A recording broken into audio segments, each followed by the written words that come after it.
In this video, we'll break down one of the most interesting philosophers ever.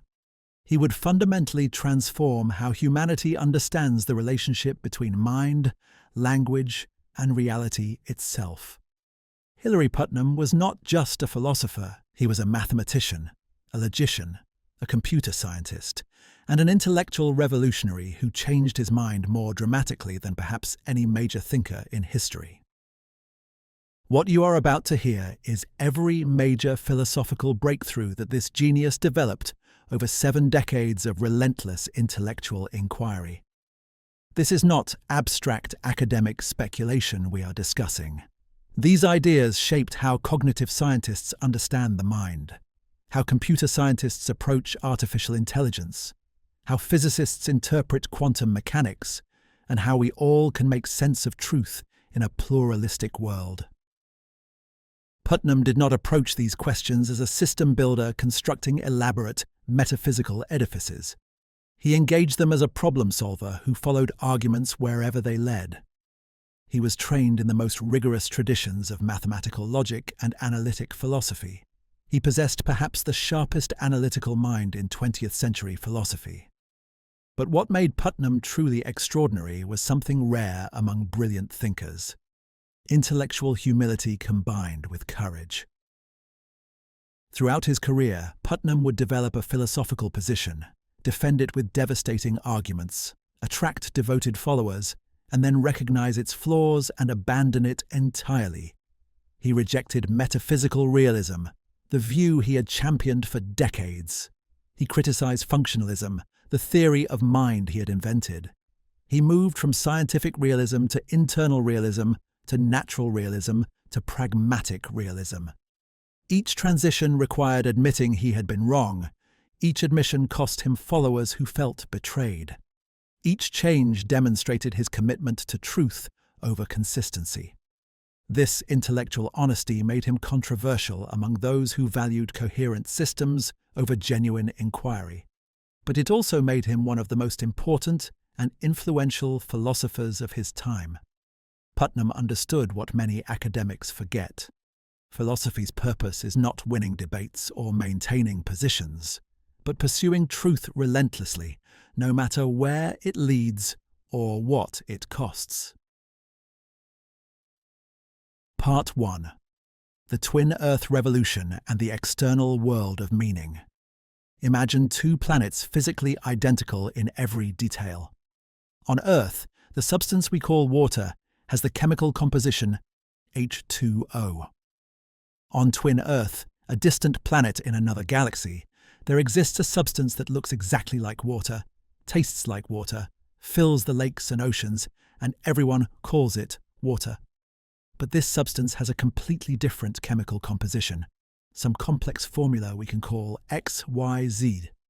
The inhabitants of Twin Earth cannot distinguish their water from our water by appearance, taste, or any observable property available to them. The question is, when someone on Earth says water and someone on Twin Earth says water, are they referring to the same thing? Common sense suggests yes. The words sound the same, the speakers have identical psychological states, and they behave identically with respect to the substance. But Putnam argued that common sense is completely wrong. The Earth person refers to H2O, and the Twin Earth person refers to XYZ. They are not talking about the same thing at all, despite having identical thoughts, feelings, beliefs, and behavioral dispositions. This thought experiment, introduced in his revolutionary 1975 paper, demolished centuries of assumptions about meaning and changed philosophy of language forever. The traditional view, which Putnam called methodological solipsism, assumed that meaning is determined by what is inside our heads. According to this view, the contents of our thoughts depend only on our internal psychological states, our mental representations, our concepts, and our patterns of neural activation. 2 people with identical brain states must mean the same thing by their words. This view seemed obvious and unquestionable. It had been assumed by philosophers from Descartes through the British empiricists and into 20th century philosophy of mind. But twin Earth proves this view is false. The Earth person and twin Earth person have identical brain states, identical psychological experiences, and identical behavioral dispositions. Yet their word water means different things because the external substance their word refers to is different. Meaning, Putnam concluded, is not in the head. It is partly determined by features of the external world that exist independently of our psychological states. This was not merely a clever puzzle, but a profound insight with revolutionary implications. If meaning is not in the head, then we cannot understand language by studying psychology alone. Linguists and cognitive scientists had assumed that understanding language meant understanding the mental representations and computational processes inside individual minds. But if Putnam was right, understanding meaning requires understanding relationships between speakers and their external environment. Words connect to the world through causal chains that extend beyond individual psychology into the social and physical context in which language is used. This insight had immediate implications for debates about the nature of mind. Philosophers and cognitive scientists had been developing computational theories of mind that treated thinking as manipulation of internal symbols according to syntactic rules.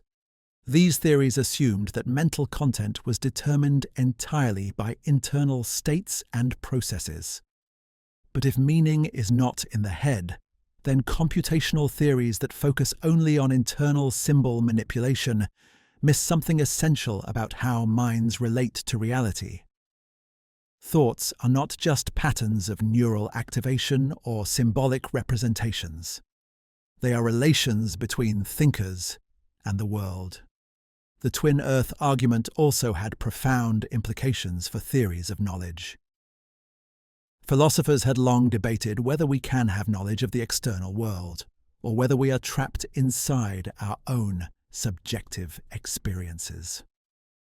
Skeptics argued that since all we have direct access to are our own mental states, we can never know whether those states correspond to anything real outside our minds. But if meaning is not in the head, then this entire debate rests on a false assumption. Our thoughts are already about the external world, not because we have somehow bridged an epistemological gap between mind and reality, but because thinking itself is a relation to external things. To support his revolutionary claim, Putnam developed what he called the division of linguistic labor. Consider the word gold. Most people cannot distinguish real gold from fool's gold, or distinguish gold from other yellow metals by sight alone. Yet, when ordinary people use the word gold, they successfully refer to the element with atomic number 79. How is this possible if meaning is determined by what is in our heads, and most people do not know gold's essential properties? The answer is that linguistic communities divide labor. Most people defer to experts when it comes to determining what counts as gold. When an ordinary person says gold, they mean something like whatever the experts call gold, or whatever has the same essential nature as the stuff experts identify as gold. Reference is determined not by individual knowledge, but by social practices and causal connections between words and the world. Language is a fundamentally social and external phenomenon, not a private mental one.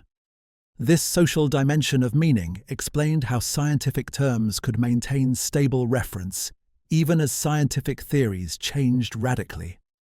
When ancient Greeks talked about water, medieval alchemists talked about water, and modern chemists talk about water, they are all referring to the same substance, H2O, even though their beliefs about water were completely different.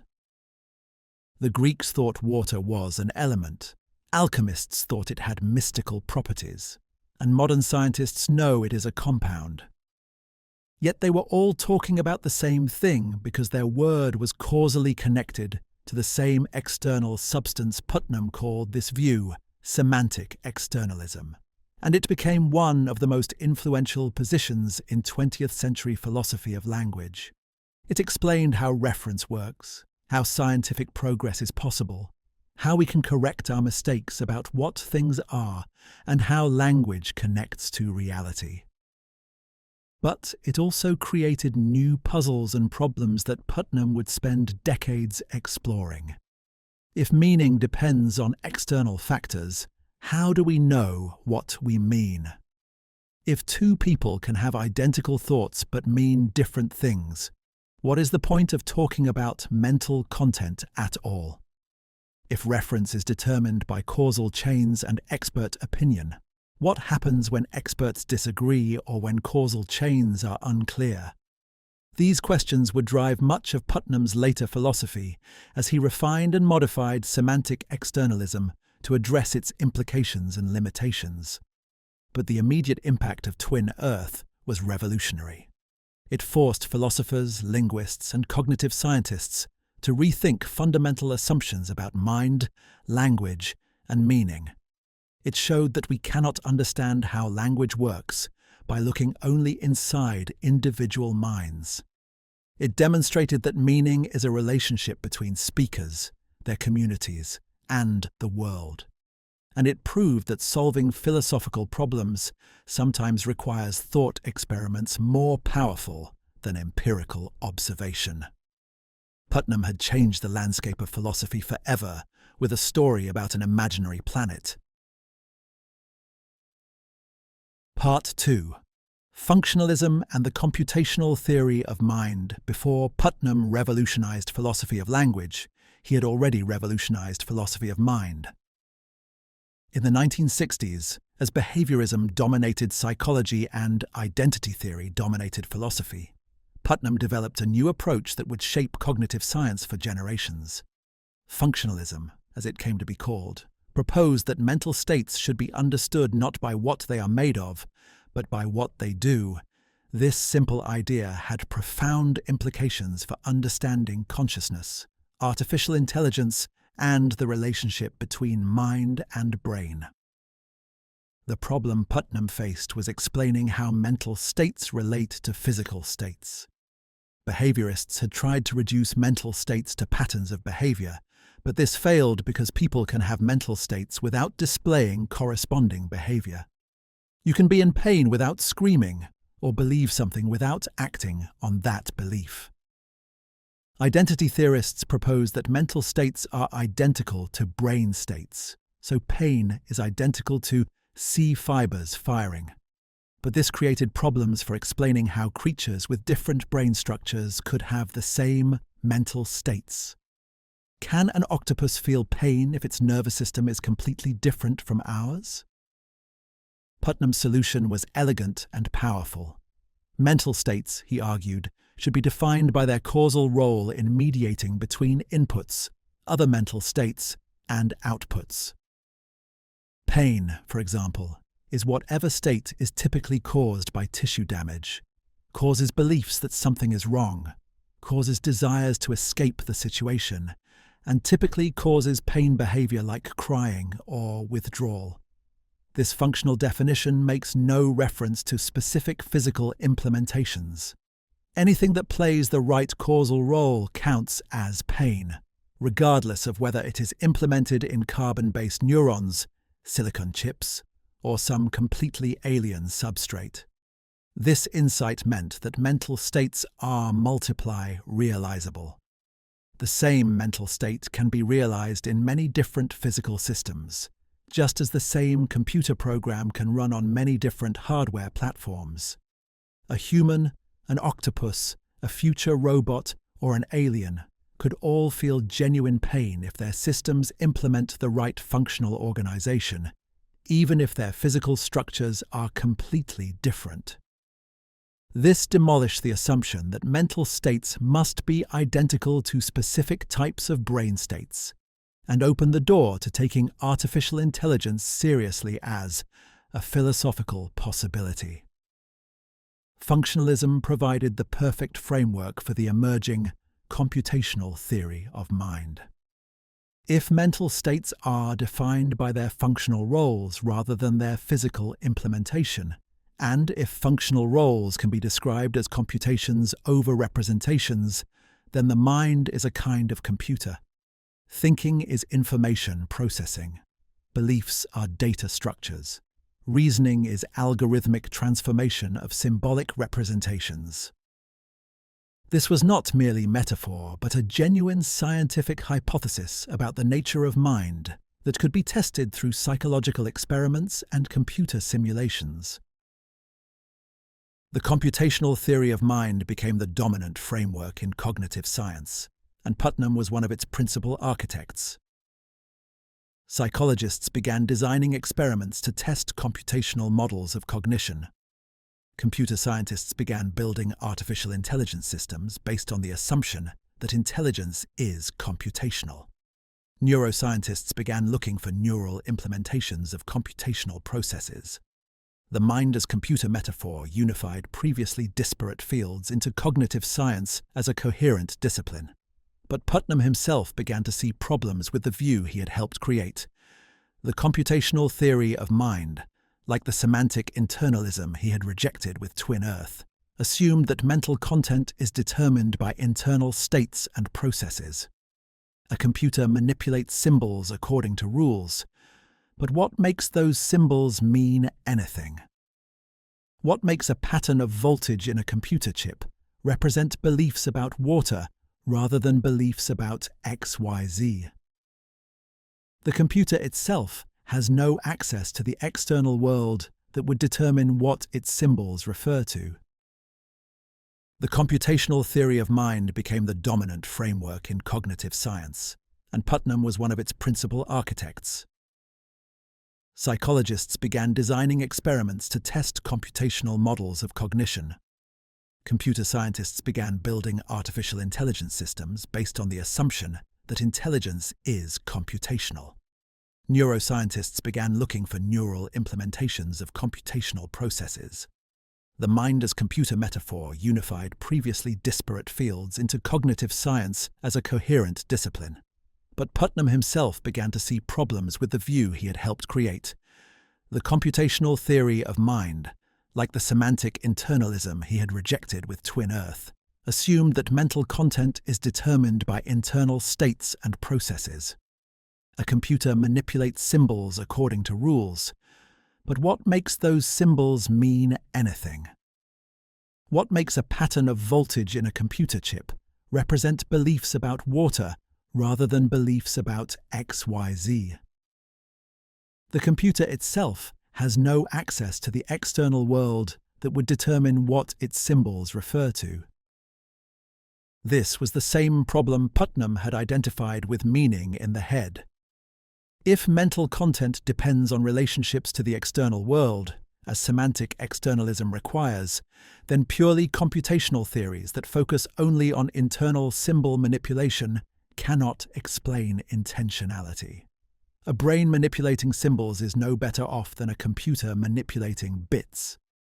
Both need external connections to the world to give their representations meaning. Functionalism, as originally formulated, could explain the causal structure of mental states, but not their content or intentionality.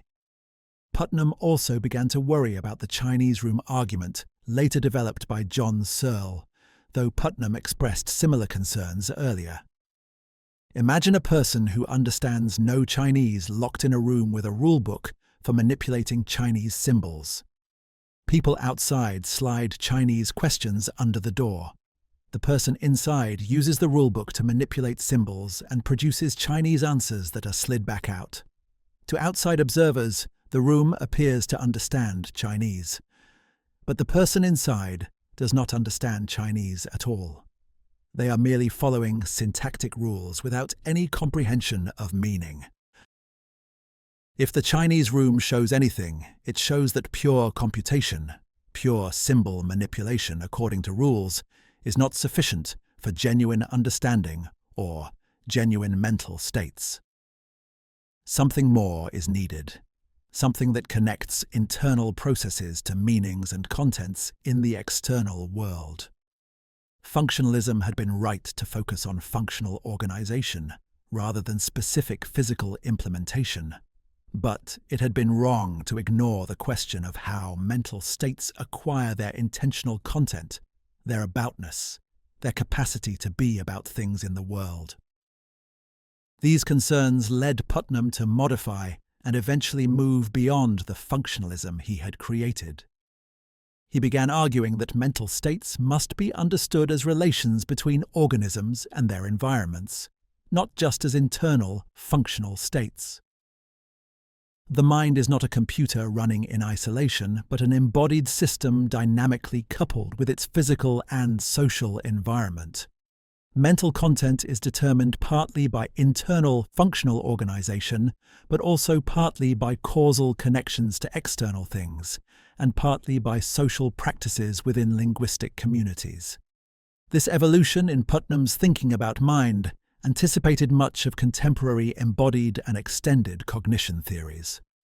It recognized that classical computational functionalism, while valuable and insightful, had captured only part of the story about mentality. Minds are not just information processors, but meaning makers embedded in physical, biological, and social contexts that shape and determine what their internal states are about. Understanding mind requires understanding these external connections and not just internal computations. But Putnam never entirely rejected functionalism or the computational approach. He recognized that these frameworks captured important insights about mental architecture and cognitive processing. His criticism was not that they were wrong, but that they were incomplete. They explained how minds process information, but not how that information comes to have meaning. They described the syntax of thought, but not its semantics. They accounted for the mechanism, but not the content. This pattern would repeat throughout Putnam's career. He would develop a powerful philosophical framework, recognize its limitations, and evolve toward a more nuanced position that preserved the original insight while addressing its problems. He never simply rejected his earlier views, but incorporated them into richer frameworks that did justice to the full complexity of human cognition.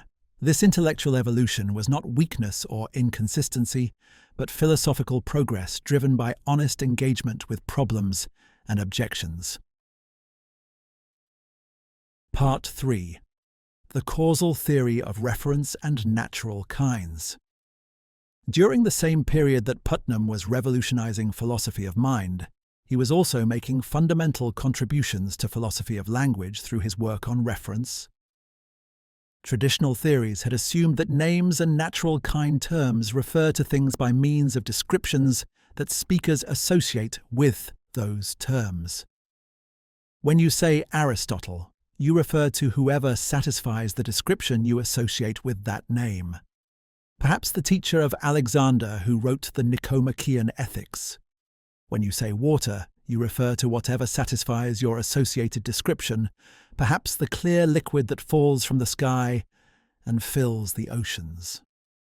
This descriptivist theory seemed intuitive and had dominated philosophy of language for centuries. But Putnam recognized that descriptivism could not explain how reference actually works. Most people have very few beliefs about Aristotle, and many of those beliefs are false. Yet they still manage to refer to the same historical person when they use the name, "Most people cannot distinguish gold from fool's gold." Yet they successfully refer to the element with atomic number 79. When they use the word reference seems to work even when speakers lack accurate descriptions of what they are referring to. How is this possible? Putnam's answer, developed alongside Saul Kripke's parallel work on proper names, was the causal theory of reference. According to this theory, terms refer not by means of descriptions, but by means of causal chains connecting current uses to initial baptisms or groundings. When someone first encounters a sample of gold and says, "This is gold," That act establishes a causal connection between the term and the substance.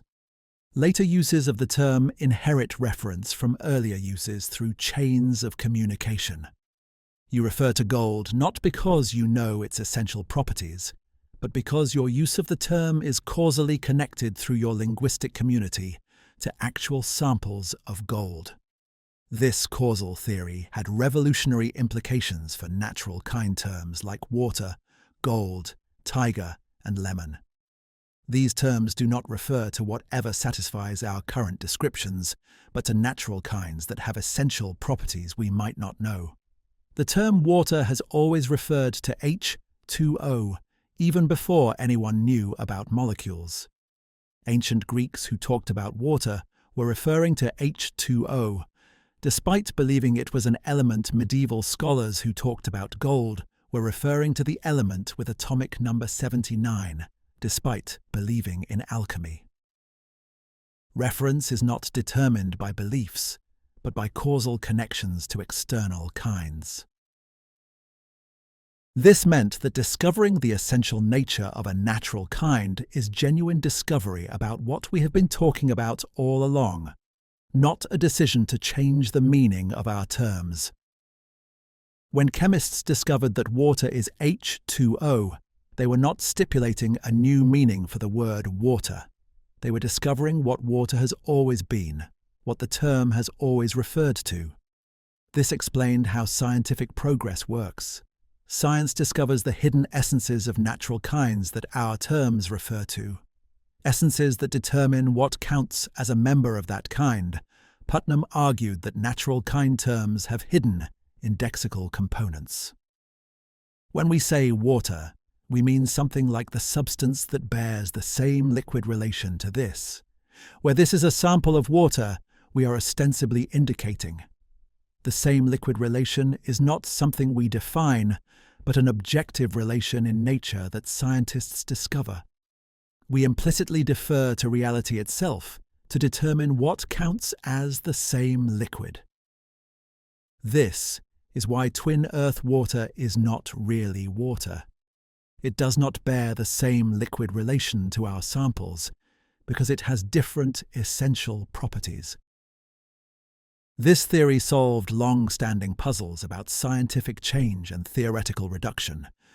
When scientists discovered that water is H2O, were they changing the subject or discovering something about water? The causal theory says they were discovering something about water. The reference of water was fixed by causal connections to H2O samples. So discovering H2O's structure was discovering what water has always been. Similarly, discovering that heat is molecular motion was discovering what heat is, not changing what heat means. The causal theory also explained how we can be wrong about the things we refer to. Ancient Greeks believed water was an element, but they were wrong about water, not referring to something different.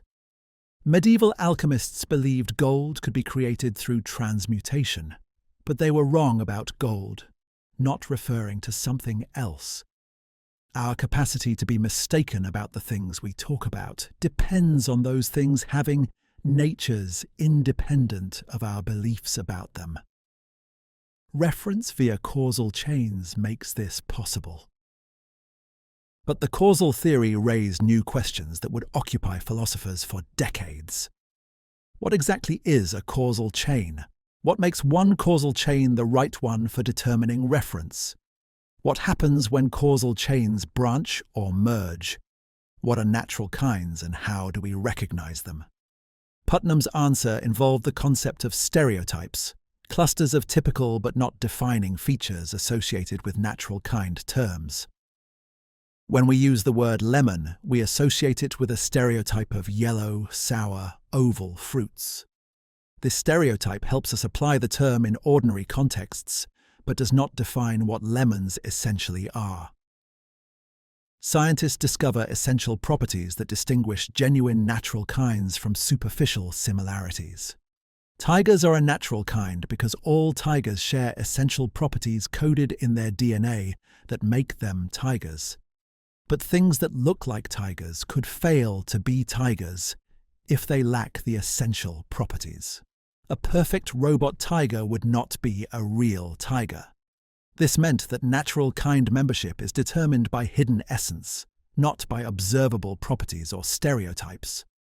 Science reveals the real categories that nature contains, categories that may not correspond to our common-sense classifications.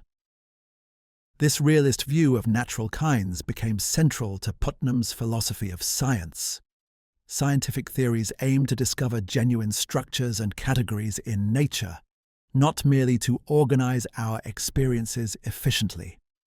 When physics talks about electrons or chemistry talks about elements, these theories are attempting to describe real entities with real properties that exist independently of our theories. This scientific realism would become a central theme in Putnam's philosophy, though he would eventually develop increasingly sophisticated versions to address objections and problems. The causal theory's success in philosophy of language demonstrated that philosophical problems could be solved through careful attention to how language actually works, rather than through a priori speculation about what language must be like. Putnam's method combined conceptual analysis with empirical attention to linguistic practice, scientific discovery, and cognitive psychology. This methodological innovation made philosophy more empirically engaged and scientifically informed, helping bridge the gap between analytic philosophy and other disciplines. Part 4. The collapse of the fact-value dichotomy. Throughout the history of modern philosophy, an assumption had hardened into apparent obviousness. Facts and values belong to completely different domains. Facts are objective, discovered through science and reason, and can be true or false. Values are subjective, matters of emotion or preference, and cannot be true or false in any meaningful sense. Science tells us how the world is. Ethics tells us how we think it should be. Never the twain shall meet. This fact-value dichotomy dominated 20th century philosophy, from logical positivism through emotivism to contemporary metaethics. But Putnam dedicated significant effort to demolishing this dichotomy, arguing that it rests on false assumptions about both facts and values. The dichotomy assumes that factual judgments are based on observation and reason, while value judgments are based on emotion and preference. But this assumes we can sharply distinguish observations from interpretations, facts from theories, objective description from value-laden evaluation. And this assumption, Putnam argued, is demonstrably false. Consider a simple factual judgment. This is a chair. Is this purely factual, or does it involve values and purposes? What makes something count as a chair depends partly on human purposes and values. Chairs are for sitting, artifacts designed for human use. Whether something counts as a chair depends on whether it serves or could serve this purpose. Purpose and function are value-laden concepts. Even apparently simple factual descriptions involve implicit reference to human concerns and values. Or consider scientific concepts like flourishing in biology or information in cognitive science.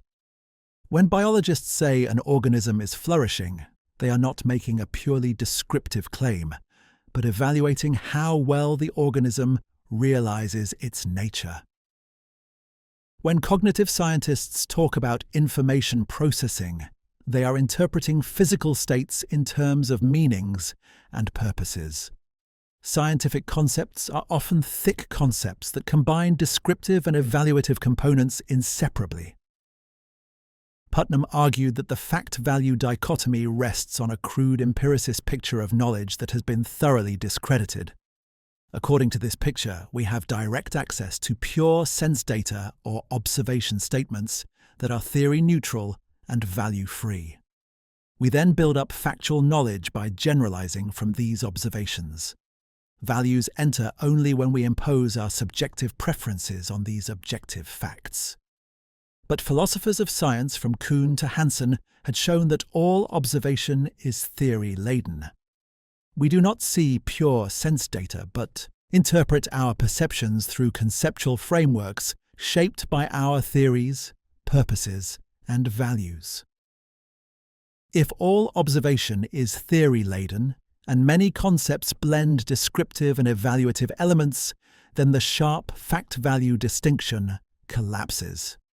We cannot separate the purely factual from the value-laden because our descriptions of reality always involve evaluative elements. This doesn't mean everything is subjective or that science is just ideology. It means we need a more sophisticated understanding of objectivity that recognizes how facts and values are intertwined. Putnam developed this argument through analysis of thick ethical concepts like cruel, courageous, and thoughtful. These concepts combine descriptive and evaluative elements in ways that cannot be separated. When we say an action is cruel, we are both describing what it involves and condemning it. The descriptive and evaluative aspects are fused together. You cannot understand what cruelty is without understanding why it is bad. The factual and evaluative are entangled. The same entanglement appears in many areas. Medical concepts like disease and health are thick concepts that blend description and evaluation. Psychiatric categories like depression and anxiety involve judgments about normal functioning that presuppose values. Economic concepts like utility and efficiency embed assumptions about what matters and what goals are worth pursuing. Legal concepts like fairness and justice combine factual elements about how social institutions work with normative judgments about how they should work. Throughout human knowledge, facts and values are intertwined. This meant that the logical positivist project of establishing ethics on a foundation of value-free science was incoherent from the start. Science itself involves value judgments at every level. In choosing what questions to investigate, what counts as evidence, what theories to accept, and how to interpret results. Scientists make judgments about simplicity, elegance, fruitfulness, and explanatory power that are not purely factual, but involve aesthetic and pragmatic values. The idea of a completely value-free science is a myth. But Putnam did not conclude that ethics is therefore subjective, or that moral judgments are merely expressions of emotion. Instead, he argued that if values are entangled with facts, and factual judgments can be objective, then value judgments can be objective too. We can reason about values, correct mistakes in our value judgments, and make progress in ethical understanding just as we can in science. Moral realism, the view that there are objective moral truths, is not undermined but supported by recognizing the fact-value entanglement. This position had important implications for metaethics and practical ethics. It meant that moral philosophy could not be reduced to conceptual analysis of ethical language or expressions of emotions. Moral philosophy must engage with substantive questions about human flourishing, justice, rights, and obligations. It must recognize that ethical concepts have genuine content that can be more or less accurate, more or less insightful. Moral reasoning is genuine reasoning, not merely rationalization of non-rational preferences. Putnam's critique of the fact-value dichotomy also had implications for political philosophy and social science. If social scientific concepts like rationality, development, progress, and dysfunction are thick concepts that blend facts and values, then social scientists cannot avoid making normative judgments. The attempt to create value-neutral social science that simply describes how society works without making judgments about how it should work is impossible. Social scientists must acknowledge the values embedded in their concepts and subject those values to critical scrutiny, rather than pretending they are simply describing objective facts. This did not mean abandoning the pursuit of objectivity or accepting that everything is political ideology. It meant recognizing that objectivity is compatible with value-laden inquiry. We can make objective judgments about cruelty, justice, and human flourishing, even though these concepts involve evaluations. The key is subjecting our value judgments to critical, rational scrutiny, seeking evidence and argument, and being willing to revise our views in light of reasons and experience. This is how we achieve objectivity in ethics, just as in science. The collapse of the fact-value dichotomy was part of Putnam's broader critique of what he called scientism, the view that natural science is the only source of genuine knowledge and that everything else is merely subjective opinion. Scientism rests on a false picture of science as value-free observation and a false picture of values as subjective preferences. Once we recognize that science involves values and that values can be objective, scientism collapses. We can acknowledge multiple forms of knowledge, including ethical, aesthetic, and practical knowledge, without reducing everything to physics. This pluralistic picture of knowledge would become central to Putnam's later philosophy. There are many legitimate forms of inquiry and many kinds of objective truth. Science discovers truths about the physical world. Ethics discovers truths about how we should live. Mathematics discovers truths about abstract structures. History discovers truths about the past. Each domain has its own methods and standards, but all can achieve genuine knowledge and genuine objectivity. We do not need to reduce everything to a single foundational domain, or accept a hierarchy of sciences with physics at the top. Part 5. Internal Realism and the Rejection of Metaphysical Realism. By the late 1970s, Putnam was one of the leading defenders of scientific realism, the view that successful scientific theories are approximately true descriptions of reality, and that theoretical entities like electrons and genes exist independently of our theories. But then Putnam did something that shocked the philosophical community. He rejected scientific realism as he had understood it and developed a completely new position he called internal realism. This transition represented one of the most dramatic changes of mind in 20th century philosophy and led to fierce debates that continue today. The problem Putnam identified was that traditional scientific realism, which he now called metaphysical realism, rests on incoherent assumptions about the relationship between language and reality. Metaphysical realism claims that there is exactly one true and complete description of reality, corresponding to how the world really is, independent of all human conceptual schemes. Our best scientific theories aim to provide this description. Truth consists in correspondence between our statements and mind-independent facts. This view seemed to embody common sense and respect for science's authority. But Putnam argued that this metaphysical picture makes the relationship between language and reality completely mysterious. How do our words hook onto mind-independent reality? What makes it the case that our word electron refers to electrons rather than to something else or nothing at all? Metaphysical realism cannot answer these questions because it assumes that reference is a magical relationship between words and objects that somehow exists independently of our practices, theories, and interactions with the world. The problem becomes acute when we consider radical, skeptical scenarios. Suppose we are brains in vats being fed experiences by a computer. All our beliefs would be exactly the same as they actually are, but they would be massively false because there would be no external world matching our beliefs. Metaphysical realism seems to make this scenario impossible to rule out.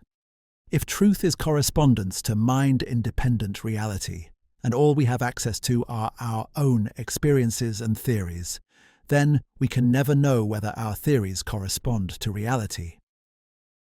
Putnam's response was to reject the metaphysical realist picture altogether. Truth, he argued, cannot be correspondence to a ready-made world independent of all conceptual schemes. Instead, truth is something like ideal rational acceptability, or what would be warranted to believe under epistemically ideal conditions. This does not make truth subjective or relative to individual opinion. Ideal rational acceptability is constrained by reality through our causal interactions with the world. But it makes truth an epistemic notion, connected to justification and warrant, rather than a metaphysical notion of correspondence to mind-independent facts. Internal realism, as Putnam called his position, claims that we can only make sense of truth and reference from within our conceptual schemes and practices. There is no God's eye point of view from which we can compare our representations to unconceptualized reality. Objects exist relative to conceptual schemes. What counts as an object, what properties things have, and how many things there are, depends partly on the conceptual framework we use to describe reality. This does not mean we create reality through our concepts, but it means that talk of reality independent of all conceptual schemes is incoherent. To illustrate this, Putnam used a simple example. Suppose we have a world containing three individuals, x1, x2, and x3. How many objects are in this world? A classical logician would say 3. But a mereologist who accepts the existence of sums would say 7. The three individuals plus the three pairwise sums plus the sum of all three. Who is right? There is no fact of the matter independent of conceptual scheme. Given one way of carving up reality, there are 3 objects. Given another equally legitimate way, there are 7 objects. Neither description is absolutely correct because there is no description-independent fact about how many objects exist. This seemed to threaten objectivity and realism. If there is no fact of the matter independent of conceptual scheme, does that mean reality is constructed by our concepts? Putnam insisted the answer was no. There are facts about the world that constrain what can be true regardless of our conceptual choices. But those facts do not determine a unique correct description of reality. Multiple different but equally correct descriptions can capture different aspects of the same reality using different conceptual resources. Internal realism was Putnam's attempt to preserve realism while avoiding the problems of metaphysical realism. It acknowledged that reality exists independently of us and constrains what we can truly say. But it rejected the idea that there is exactly one complete, true description of reality corresponding to the way things really are independent of all conceptual frameworks. Instead, there can be multiple correct descriptions using different but equally legitimate conceptual schemes. Truth is pluralistic, not because anything goes, but because reality is rich enough to support multiple accurate but different descriptions. This position had important implications for scientific realism. Putnam argued that we can defend science's success and rationality without metaphysical realism. Science aims at empirical adequacy, predictive accuracy, and explanatory power, not at the impossible goal of capturing reality as it is in itself, independent of human concepts. Scientific theories are increasingly successful at predicting and explaining phenomena, organizing our experience, and enabling technological applications. This success does not require that our theories mirror mind-independent reality, only that they are warranted by evidence and reasoning. But internal realism faced serious objections. Critics argued that it collapsed into relativism or idealism, despite Putnam's protests. If truth is ideal, rational acceptability, what makes something ideally rationally acceptable? If objects exist only relative to conceptual schemes, how is this different from saying we construct reality? If there are multiple equally correct but incompatible descriptions of reality, how can they both be true? These questions pressured Putnam to clarify and eventually move beyond internal realism toward yet another position. The internal realism phase of Putnam's philosophy generated enormous controversy and discussion. Supporters saw it as a brilliant solution to the problems of metaphysical realism that preserved genuine objectivity while avoiding philosophical mythology. Critics saw it as an untenable halfway position that tried to have realism and anti-realism simultaneously.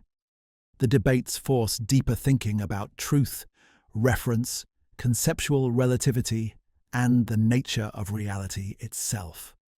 What made this transition particularly striking was that Putnam was abandoning a position, metaphysical realism, that he had championed for decades.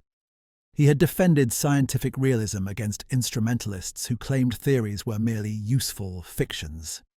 He had argued that theoretical terms genuinely refer, and that successful theories are approximately true. Now he was saying that this entire debate had been misconceived because both sides accepted metaphysical realism's flawed assumptions. This required intellectual courage and honesty that few philosophers possess. Part 6. The brain in a vat argument and semantic anti-skepticism. One of the most famous arguments in 20th century philosophy is Putnam's brain in a vat argument, which attempted to show that radical skepticism is self-refuting. The argument connected his work in philosophy of language, particularly semantic externalism, with traditional epistemological concerns about knowledge and reality. It demonstrated how technical work in philosophy of language could have dramatic implications for classical philosophical problems. The skeptical scenario Putnam addressed goes like this. How do you know you are not a brain in a vat? Perhaps you are a disembodied brain kept alive in a vat of nutrients, while a computer feeds you experiences indistinguishable from normal life. You think you are reading this text, sitting in a room, living an ordinary life. But really you are a brain in a vat having experiences programmed by a computer. Every belief you have about the external world would be false. This seems to be a coherent possibility that you cannot rule out through experience or reasoning.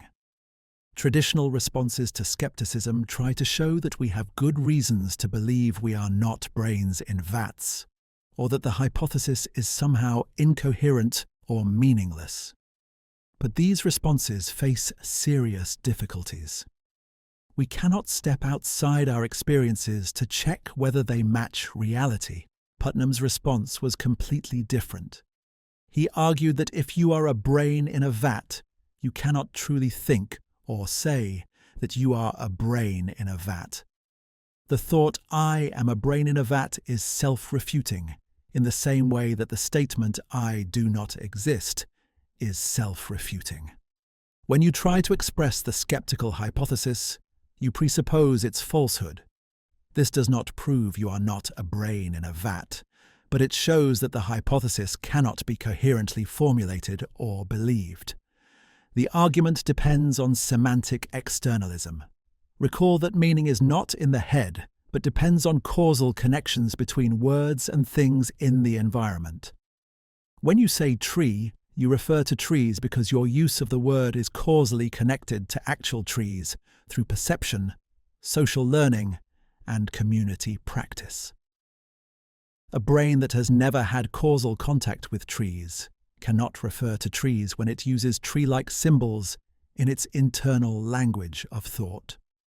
Now, suppose you are a brain in a vat that has never had any causal contact with real brains, real vats, or anything in the external world.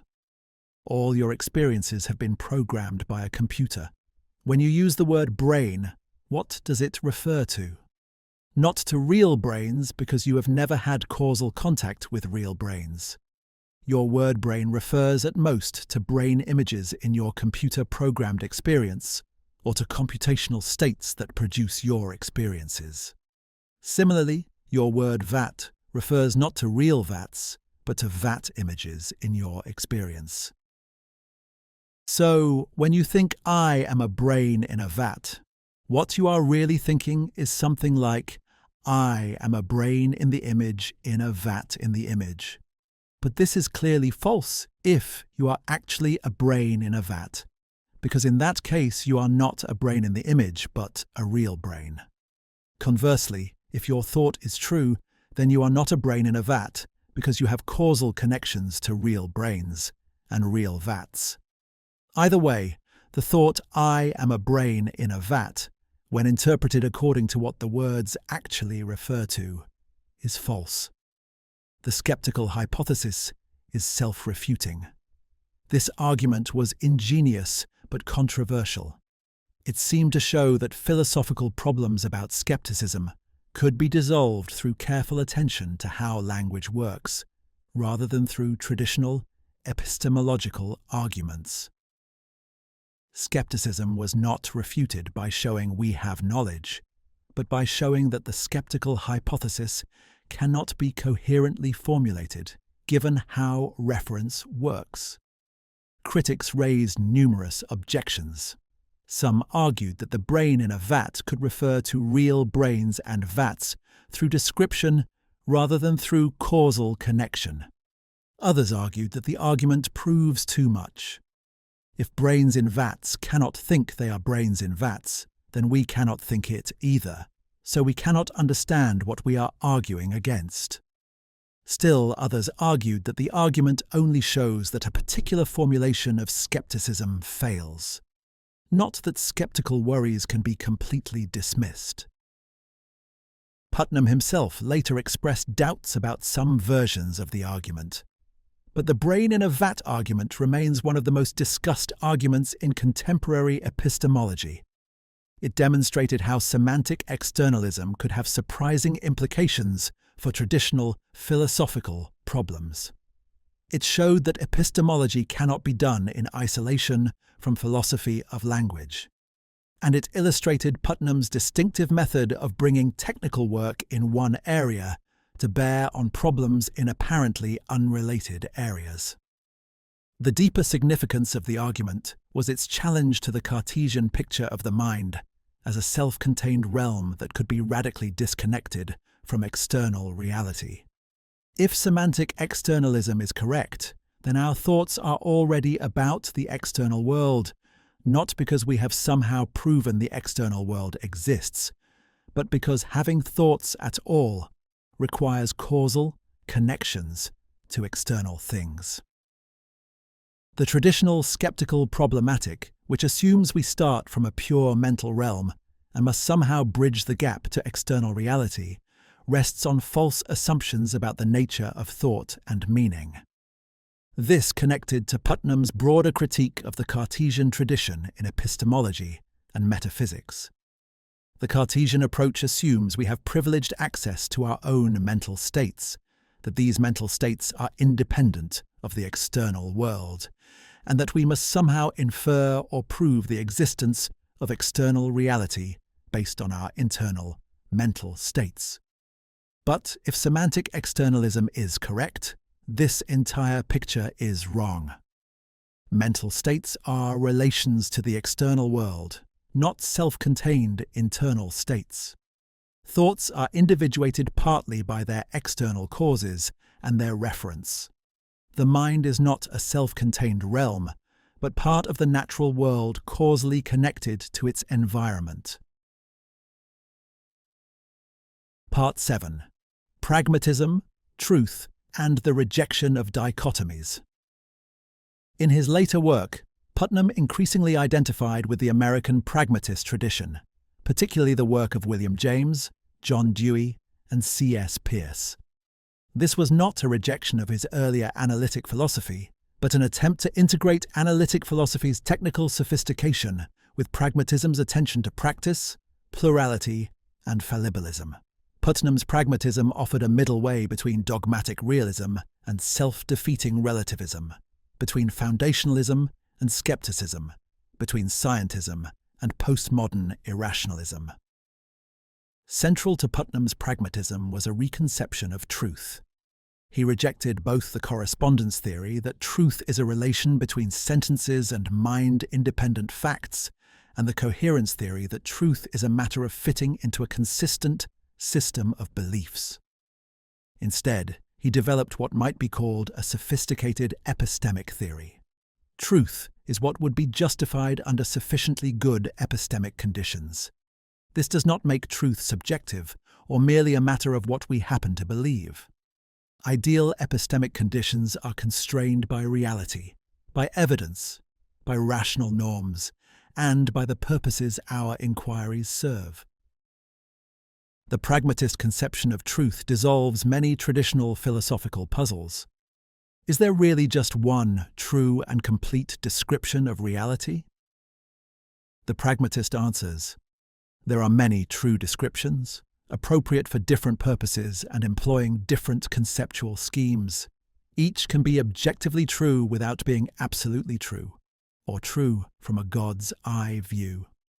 Is truth relative to conceptual schemes or cultures? The pragmatist answers, truth is objective in that it is constrained by reality and evidence, but our methods for investigating truth are shaped by our purposes, interests, and conceptual resources. This pragmatist approach allowed Putnam to reject a series of dichotomies that had structured modern philosophy.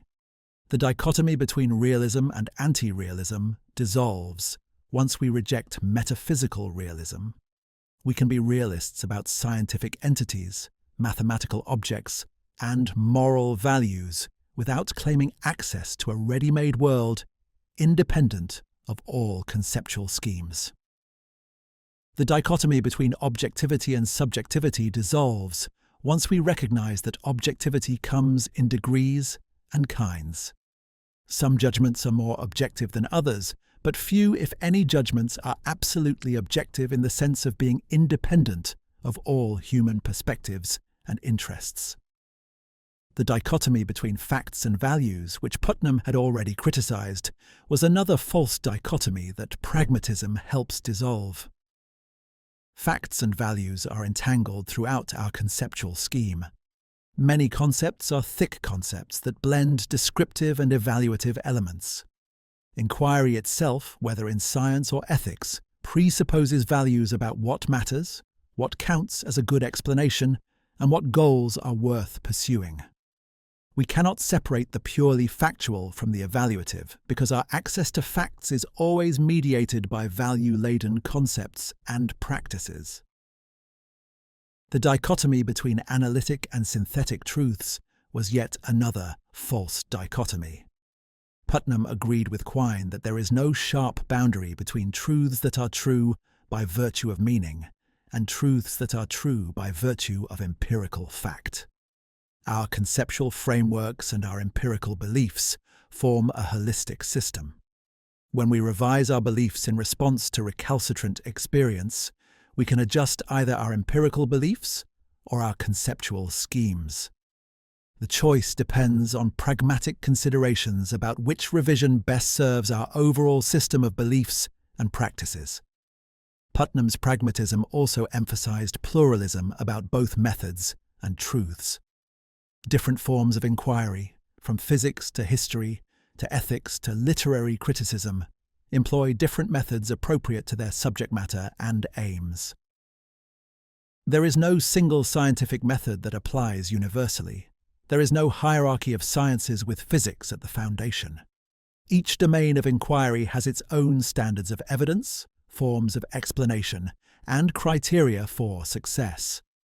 This pluralism does not undermine objectivity, but enriches our understanding of the many ways we can achieve objective knowledge. This methodological pluralism was connected to Putnam's rejection of reductionism. He argued against the view that all sciences must ultimately be reducible to physics, or that all explanations must be causal, mechanical explanations. Mental states are not reducible to brain states. Biological functions are not reducible to chemistry. Social institutions are not reducible to individual psychology. These higher-level descriptions and explanations capture genuine patterns and regularities that would be lost in any attempted reduction. Each level of description is autonomous and irreducible, while remaining consistent with lower-level descriptions. The pragmatist emphasis on practice and purpose shaped Putnam's understanding of rationality. Rationality is not a matter of following fixed rules or algorithms, but of responding appropriately to reasons in context. What counts as a good reason depends on the specific inquiry, its purposes, the available evidence, and the conceptual resources at hand. Rationality requires judgment, sensitivity to context, and openness to revision. It cannot be captured by formal rules or reduced to logical deduction. This conception of rationality had important implications for philosophy itself. Putnam rejected the view that philosophy's role is to provide foundations for knowledge or to legislate a priori truths. Philosophy is continuous with empirical inquiry, though it asks more general questions about concepts, methods, and assumptions. Philosophical progress comes not from demonstrative proofs, but from developing more adequate concepts, dissolving pseudo-problems, and achieving broader perspectives that integrate diverse forms of knowledge. Putnam's pragmatism also emphasized fallibilism. All our beliefs, including our most confident scientific theories and our deepest moral convictions, are subject to revision in light of experience and reflection. There are no incorrigible beliefs that are immune to doubt. Even logic and mathematics, while more stable than empirical beliefs, are not absolutely unrevisable. This fallibilism does not lead to skepticism because we can have justified beliefs and genuine knowledge without having absolute certainty. Knowledge is fallible but still genuine. The combination of realism, pluralism, and fallibilism that characterized Putnam's pragmatism offered a middle way between philosophical extremes. Against dogmatic foundationalism, it insisted that all beliefs are revisable and that inquiry never reaches a final resting point. Against radical skepticism, it maintained that we can have genuine knowledge even without absolute foundations. Against scientism, it defended the legitimacy of multiple forms of inquiry and knowledge. Against relativism, it insisted on objective constraints on inquiry and real progress in understanding. This pragmatist synthesis represented the mature development of themes that had run through Putnam's work from the beginning. His semantic externalism was always pragmatic in spirit, emphasizing how language actually works in practice rather than constructing ideal formal theories. His rejection of reductionism was motivated by attention to successful scientific practices in different disciplines. His critique of dichotomies was driven by recognition that real inquiry does not respect philosophical boundaries between fact and value, analytic and synthetic, or theory and observation. Part 8. Natural Realism and the Rejection of the Interface Conception. In his final decades, Putnam developed yet another position he called natural realism, or common-sense realism. This represented not an abandonment of his earlier views, but a further evolution toward what he considered a more satisfactory understanding of perception and reality. Natural realism rejected both traditional realism and various forms of anti-realism in favor of a position closer to naive common sense while being philosophically sophisticated. The target of natural realism was what Putnam called the interface conception of perception. According to this view, which dominates modern philosophy from Descartes, through sense-data theory to contemporary representationalism, we do not directly perceive external objects. Instead, we perceive mental representations, sense data, or qualia, that serve as an interface between our minds and the external world. Perception is a two-step process. First, external objects cause mental representations. Second, we perceive these mental representations. The external world is known only indirectly through the interface of mental representations. This interface conception seems scientifically respectable because it takes seriously the causal process of perception. External objects reflect light.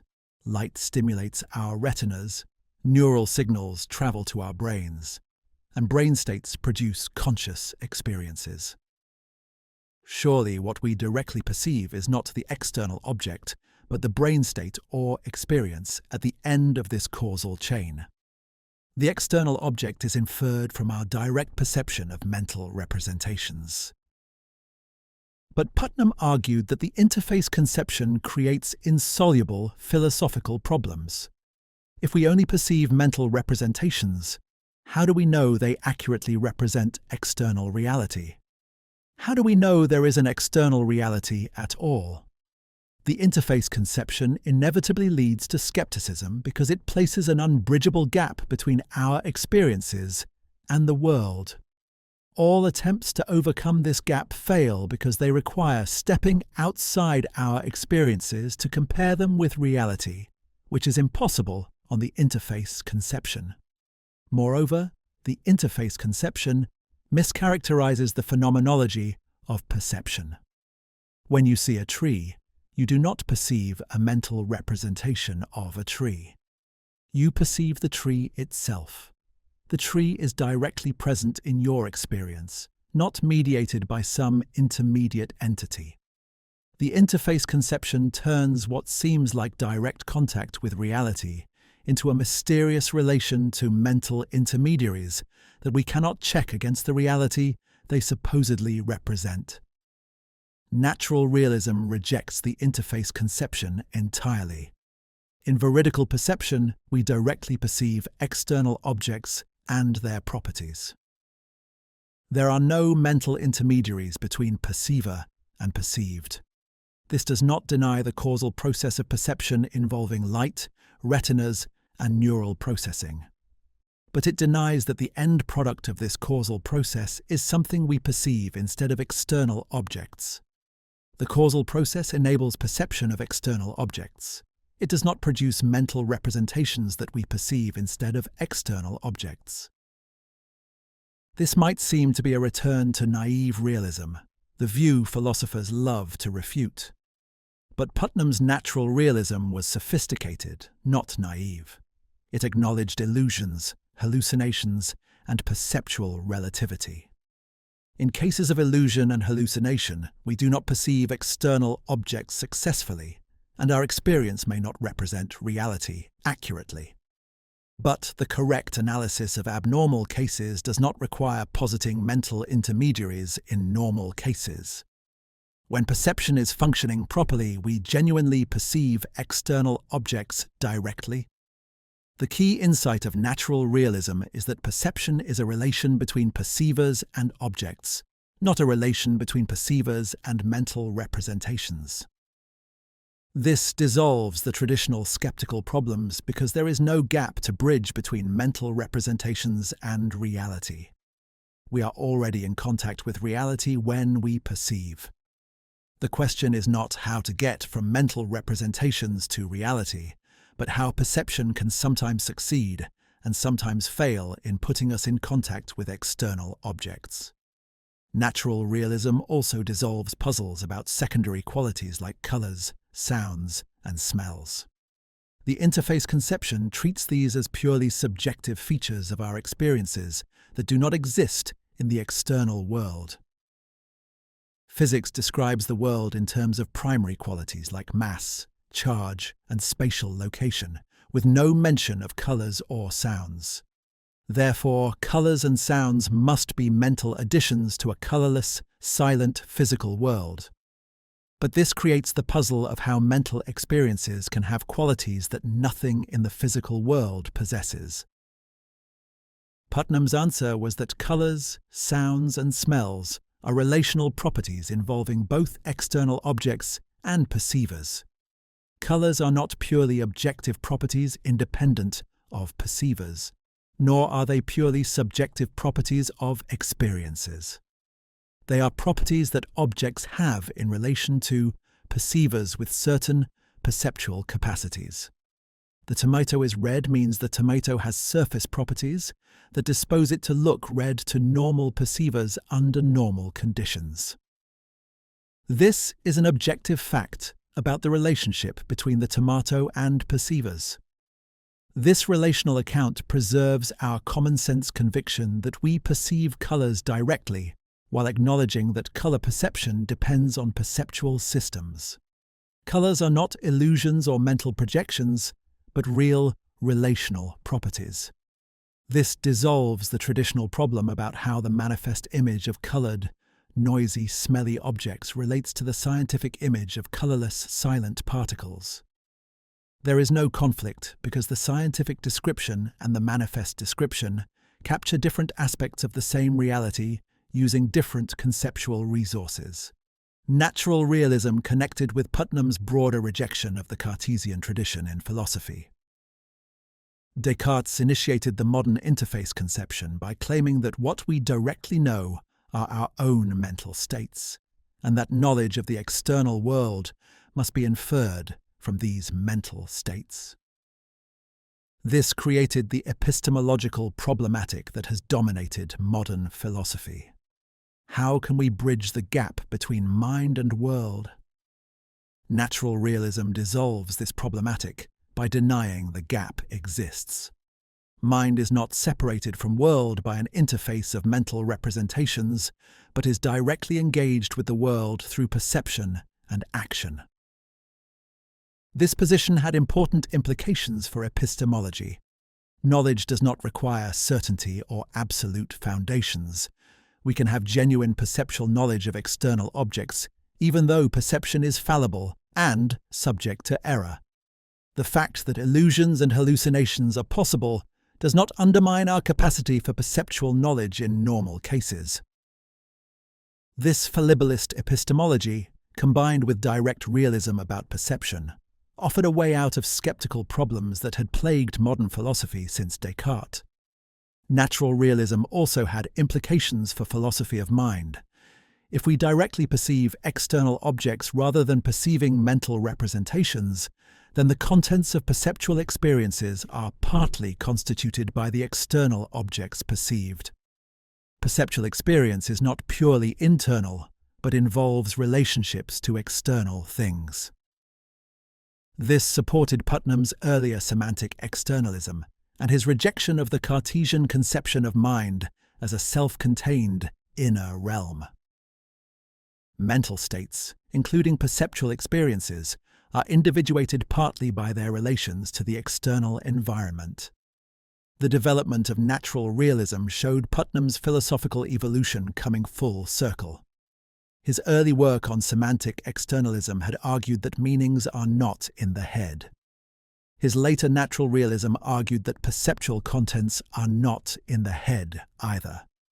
Both positions rejected the Cartesian picture of mind as self-contained and emphasized mind's essential connection to the external world. This continuity showed that Putnam's various philosophical transitions were not random changes, but a coherent intellectual journey toward a more adequate understanding of mind, language, and reality. Part 9. The Realism Debate and Putnam's Intellectual Evolution. No aspect of Putnam's philosophy generated more controversy than his changing positions on realism. Over his career, he moved from metaphysical realism to internal realism to natural realism, with various intermediate positions along the way. Critics accused him of inconsistency, confusion, or abandoning positions under pressure. But Putnam's intellectual evolution was neither confusion nor weakness. It was philosophical progress driven by honest engagement with problems and willingness to follow arguments wherever they led. In his early career, Putnam was a leading defender of scientific realism. He argued that the success of science would be a miracle if scientific theories were not at least approximately true, and if theoretical terms did not genuinely refer. When physics talks about electrons or biology talks about genes, these terms refer to real entities that exist independently of our theories. The history of science shows convergence toward truth as theories become more accurate and comprehensive. Realism best explains science's predictive success and technological applications. This metaphysical realism assumed there is exactly one true and complete description of reality, corresponding to how the world is, in itself independent of all human conceptual schemes. Scientific theories aim to provide this description. Truth is correspondence between our statements and mind-independent facts. This view seemed to respect science's authority and preserve objectivity against various forms of relativism and anti-realism. But Putnam came to see that metaphysical realism rests on incoherent assumptions. The correspondence theory of truth makes the relationship between language and reality completely mysterious. How do words hook onto mind-independent objects? What makes the connection? Metaphysical realism cannot answer because it assumes reference is a magical relationship that exists independently of our practices and causal interactions with the world. This led Putnam to develop internal realism as an alternative. Internal realism attempted to preserve realism while rejecting metaphysical realism's problematic assumptions. Truth is not correspondence to a ready-made world, but ideal, rational acceptability under sufficiently good epistemic conditions. Objects exist relative to conceptual schemes rather than absolutely. There can be multiple correct but incompatible descriptions of reality using different conceptual frameworks. This preserved objectivity while avoiding metaphysical realism's mysteries. But internal realism faced objections that it collapsed into relativism or idealism. If truth is ideal, rational acceptability, what makes something ideally, rationally acceptable? If objects exist only relative to conceptual schemes, how is this different from saying we create reality through our concepts? Putnam struggled to answer these objections while maintaining that internal realism was genuinely distinct from both metaphysical realism and anti-realism. Eventually, Putnam moved beyond internal realism toward what he called pragmatic realism or natural realism. This position rejected both the metaphysical realist picture of correspondence to a ready-made world and the internal realist emphasis on conceptual relativity. Instead, it emphasized direct engagement with reality through perception and practice. We are not separated from reality by conceptual schemes or mental representations, but are directly in contact with the world through successful perception and effective action. This final position incorporated insights from all Putnam's previous positions while avoiding their problems. From metaphysical realism, it preserved the conviction that reality exists independently and constrains what can be true. From internal realism, it preserved the recognition that there is no God's eye view, and that truth is connected to justification and warrant. From pragmatism, it preserved the emphasis on practice, plurality, and fallibilism. The result was a sophisticated realism that avoided both naive correspondence theories and self-defeating relativism. What made Putnam's intellectual evolution so remarkable was his willingness to abandon positions that had made him famous. When he rejected metaphysical realism, he was rejecting views he had defended for decades against instrumentalists and anti-realists. When he moved beyond internal realism, he was admitting that his own earlier arguments had been inadequate. This required extraordinary intellectual honesty and courage. Most philosophers defend their positions throughout their careers, finding ways to accommodate objections while preserving core commitments. Putnam did the opposite. When he recognized genuine problems, he changed his mind. This intellectual flexibility made Putnam's career a model of honest philosophical inquiry. Philosophy's goal is not defending positions or winning debates, but pursuing truth wherever it leads. If arguments show that your position is untenable, you should change your position rather than finding ways to evade the arguments. If you discover problems with views you have championed, you should acknowledge those problems publicly rather than quietly modifying your position while pretending continuity. Putnam exemplified this honest approach to philosophy throughout his career. The realism debate also illustrated important methodological lessons. Philosophical problems are often harder than they initially appear. Positions that seem obviously correct may rest on hidden assumptions that create insoluble problems. Simple dichotomies like realism versus anti-realism may be false dichotomies that should be rejected rather than chosen between. Progress in philosophy comes not from defending positions, but from developing more adequate conceptual frameworks that dissolve apparent problems. Putnam's evolution on realism also demonstrated the fruitfulness of engaging with history of philosophy. His later pragmatism involved serious engagement with James, Dewey, and Peirce, finding resources in pragmatist tradition for moving beyond problems that analytic philosophy had created.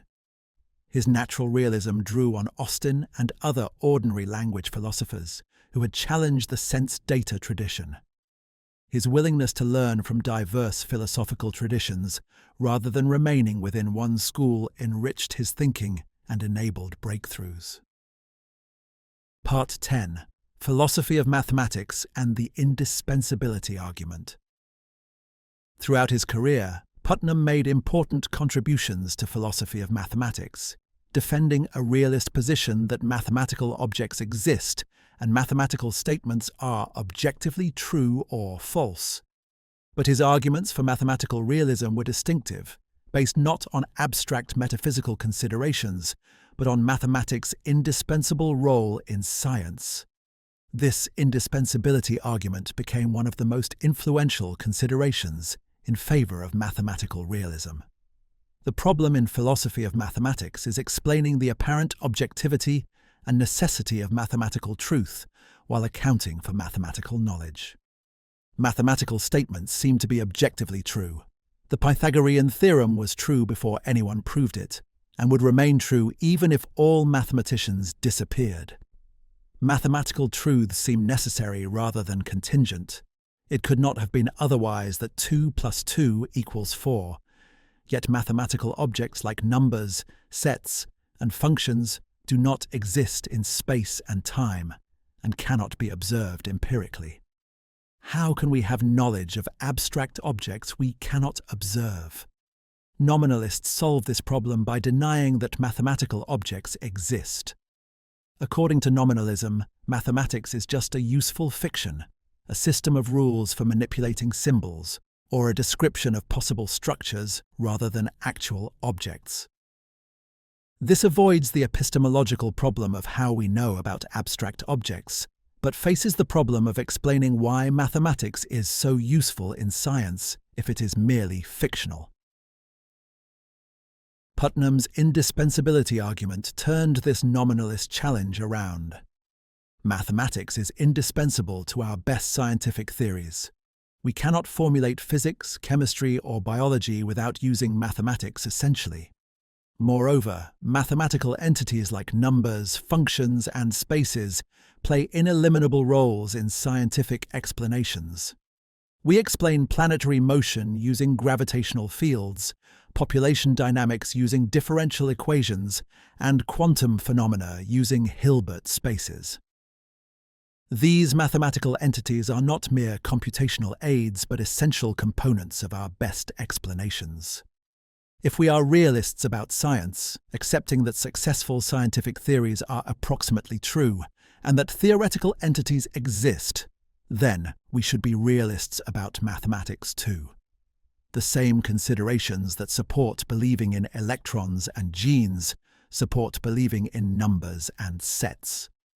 Both are posited by our best theories as part of the best explanation of observed phenomena.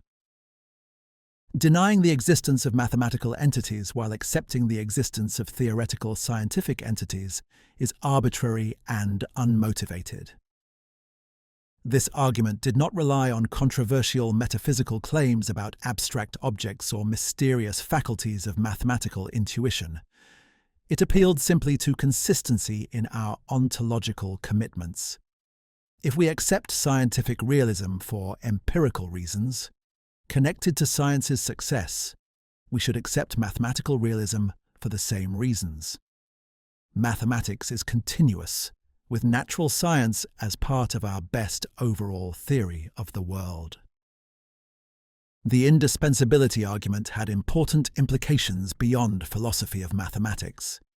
It suggested that ontological questions should be settled by examining our best scientific theories rather than through a priori metaphysical reasoning. If our best theories posit certain entities, we have reason to believe those entities exist. Ontology becomes more empirical and less speculative, tied to successful scientific practice rather than philosophical intuition. But the indispensability argument faced objections. Nominalists argued that mathematics could be reformulated to eliminate reference to abstract objects while preserving its usefulness in science. They developed nominalist reconstructions of scientific theories that replace quantification over mathematical objects with more complex constructions using only concrete objects. If such nominalist reconstructions are possible, then mathematics is not genuinely indispensable to science. Putnam responded that nominalist reconstructions are either impossible or so cumbersome as to be scientifically unworkable. Eliminating reference to numbers, functions, and other mathematical entities would require such massive complication of scientific theories that scientists could not actually use the nominalized versions. Indispensability is not just logical indispensability, but practical indispensability. Mathematics plays an ineliminable role in scientific practice, even if in principle nominalist alternatives might be constructed. Another objection was that mathematical objects play purely instrumental roles in science, rather than representing genuine features of reality. Mathematics is a useful tool for making predictions and calculations, but does not itself describe reality. We should be instrumentalists about mathematics, even if we are realists about empirical science. Putnam responded that this distinction between theoretical entities we believe in and mathematical tools we merely use is arbitrary. Both are equally indispensable to our best explanations, and should be treated equally from an ontological perspective. Putnam's philosophy of mathematics also addressed questions about mathematical necessity and a priori knowledge. He rejected the view that mathematical truths are necessary in some absolute metaphysical sense, or that we have special a priori access to mathematical reality. Instead, mathematical statements are necessary relative to our current mathematical frameworks, but those frameworks are themselves subject to revision. The history of mathematics shows conceptual revolutions where previously accepted principles are rejected or modified. Even logic is not absolutely immune to revision if empirical considerations provide sufficient reason for change. This quasi-empiricist view of mathematics aligned with Putnam's broader rejection of sharp dichotomies between analytic and synthetic, necessary and contingent, a priori and a posteriori. Mathematics occupies a relatively stable position in our web of beliefs, more resistant to revision than empirical claims, but not absolutely unrevisable. Mathematical knowledge is more secure than empirical knowledge, but still fallible. This fallibilist approach to mathematics avoided both the mysteries of Platonist realism and the difficulties of nominalist anti-realism. Part 11. The quantum mechanics interpretation and scientific understanding. Putnam's engagement with quantum mechanics illustrated his conviction that philosophers should engage seriously with actual science rather than constructing purely abstract theories. He argued that philosophical interpretation of quantum mechanics must respect the empirical success and mathematical structure of the theory, while addressing conceptual puzzles about measurement, probability, and the nature of reality. His work on quantum mechanics showed how philosophical analysis could illuminate scientific understanding without distorting the science itself. The measurement problem in quantum mechanics is one of the deepest conceptual puzzles in modern physics. According to quantum theory, physical systems evolve deterministically according to the Schrödinger equation when not being measured. But measurement causes the wave function to collapse randomly to one of several possible outcomes. This creates a tension. How can measurement, which is itself a physical process, cause fundamentally different evolution than other physical processes? What counts as measurement? When exactly does collapse occur? Various interpretations of quantum mechanics offer different answers. The Copenhagen interpretation treats measurement as fundamental and wave function collapse as a basic feature of nature. The many worlds interpretation denies collapse and claims all possible outcomes occur in different branches of reality. Hidden variable theories like Bohmian mechanics posit additional, unobservable variables that determine measurement outcomes. Each interpretation faces philosophical and sometimes empirical problems. Putnam argued that we should be pluralists about quantum mechanical interpretation. Different interpretations may be empirically equivalent, making identical predictions for all possible experiments.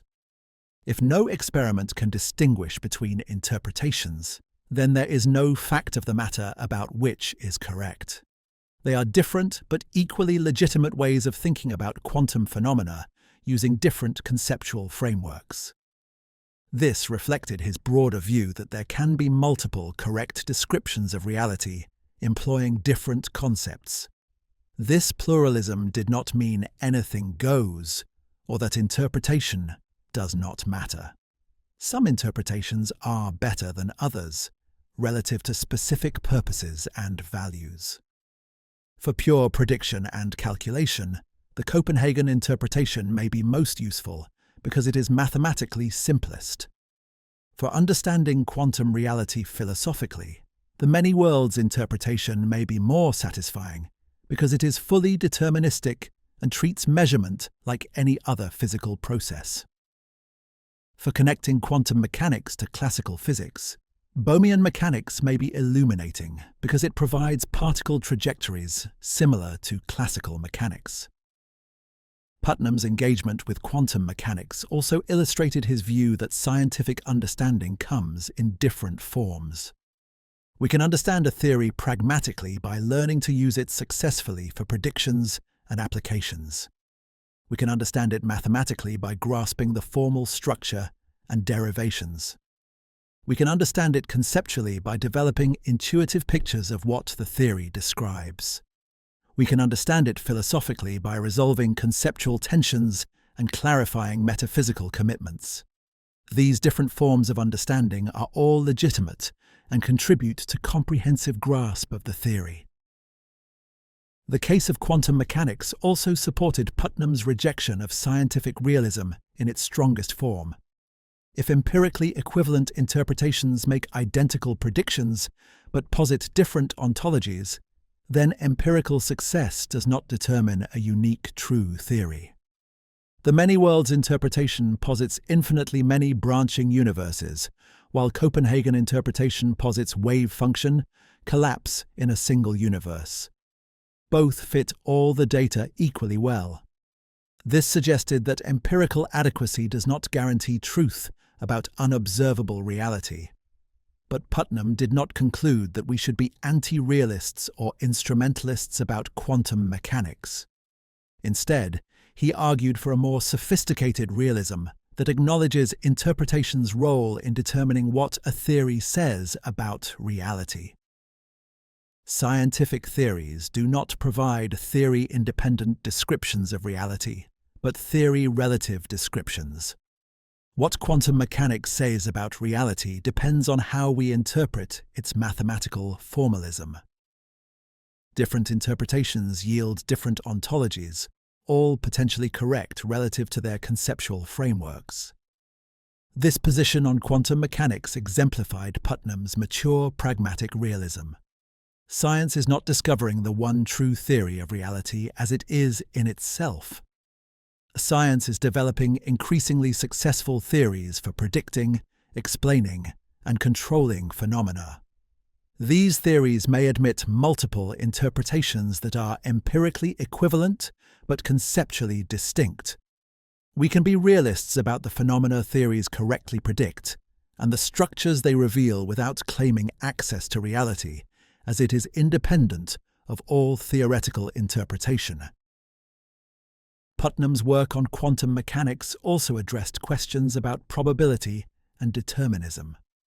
Quantum mechanics describes a fundamentally probabilistic world where even complete knowledge of initial conditions does not determine future outcomes.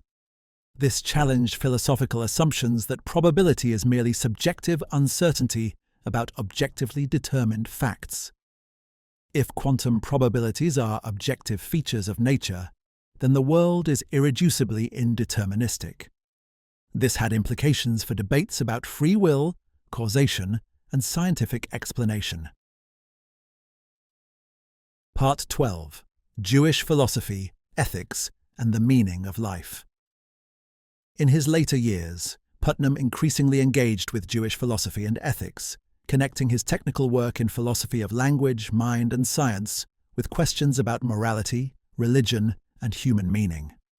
This represented not a departure from his earlier work, but an expansion, bringing his philosophical tools to bear on questions about how to live and what matters. His Jewish philosophy showed that analytic philosophy's technical sophistication could illuminate practical and existential concerns. Putnam was raised in a secular Jewish household, and for much of his life approached religion with skeptical detachment. But he came to appreciate Judaism's ethical wisdom and its emphasis on practice, community, and ongoing interpretation rather than fixed dogma. Jewish ethics, particularly in its rabbinic form, offered a model of moral reasoning that resonated with his pragmatist convictions. Ethics is not deducing conclusions from abstract principles, but engaging in practical reasoning about specific cases within communities bound by shared practices and mutual responsibilities. His work on ethics defended moral realism, the view that there are objective moral truths not reducible to subjective preferences or cultural conventions. This position followed naturally from his earlier critique of the fact-value dichotomy. If facts and values are entangled and factual judgments can be objective, then value judgments can be objective too. We can reason about ethics, correct moral mistakes, and make progress in moral understanding just as we can in science. But Putnam's moral realism was not based on claims about a special realm of moral facts or a mysterious faculty of moral intuition. Instead, it emphasized that moral concepts like cruelty, justice, and courage are thick concepts that blend descriptive and evaluative elements. We can make objective judgments using these concepts because they track real patterns in human life and behavior. Cruelty is not just disapproved behavior, but behavior with specific, harmful characteristics. Understanding what cruelty is requires understanding why it is wrong. The descriptive and normative are inseparable. This approach to ethics emphasized the role of moral perception and practical wisdom. Moral knowledge is not primarily knowing abstract principles, but perceiving morally relevant features of situations and responding appropriately. An ethically mature person sees cruelty where others see only efficiency, recognizes injustice where others see only neutral outcomes, and understands moral nuance that cannot be captured in explicit rules. This perceptual model of moral knowledge connected with Putnam's work on natural realism and direct perception. Putnam also defended the objectivity of value against relativist and subjectivist challenges. Different cultures may have different moral codes, but this does not mean all codes are equally correct, or that moral truth is relative to culture. cultures can make moral mistakes. Moral progress is possible. We can criticize practices like slavery or oppression of women, even when they were culturally accepted. This requires believing that some values are objectively better than others, not merely preferred by us or our culture. The defense of moral objectivity did not require claiming that there is exactly one correct moral code applicable to all people in all circumstances. Putnam's pluralism about truth extended to ethics. Different ethical frameworks may capture different morally important considerations. Utilitarian emphasis on welfare and consequences, Kantian emphasis on dignity and rights, and virtue ethical emphasis on character and flourishing all identify genuine moral values. No single ethical theory captures everything morally important. Moral wisdom requires integrating multiple perspectives and values. This pluralist moral realism addressed practical ethical questions facing modern, pluralistic societies. How can we have moral dialogue across deep disagreement about fundamental values? Putnam's answer was that such dialogue is possible because we share thick ethical concepts even when we disagree about abstract principles. We can agree that an action is cruel, even while disagreeing about whether it violates rights or maximizes utility. Practical moral reasoning can proceed from shared perceptions of moral features, even without agreement on ultimate foundations. Putnam's engagement with Jewish ethics also addressed questions about religion's role in ethical life. He rejected both the view that ethics requires religious foundations and the view that religion is merely primitive ethics that should be superseded by secular philosophy. Religious traditions embody accumulated wisdom about human flourishing, meaning, and community. They provide frameworks for moral formation, practices for cultivating virtue, and sources of moral motivation. Religious ethics need not claim divine command or supernatural sanctions to be valuable and rational. His work on meaning and the transcendent explored how human life can have meaning and significance without religious certainty or metaphysical foundations. Meaning comes not from serving some cosmic purpose, but from relationships, projects, and communities that matter to us and genuinely deserve to matter. Lives can be meaningful through love, creative work, moral commitment, and contribution to communities and causes larger than ourselves. This naturalistic account of meaning preserved what is valuable in religious perspectives without requiring supernatural beliefs. Putnam's later work also addressed questions about death and mortality. The fact that we will die does not make life meaningless, but gives it urgency and preciousness. What we do matters because time is limited and opportunities are finite. Mortality makes choices meaningful because we cannot do everything or be everything. The finite character of human life is not a defect to be overcome, but a condition that shapes what can matter to us and how. These reflections on ethics, religion, and meaning showed Putnam's philosophy coming to address the full range of human concerns. His career began with highly technical work in logic and philosophy of mathematics. It progressed through revolutionary contributions to philosophy of mind and language. It evolved through fundamental reconceptualizations of truth, reality, and knowledge.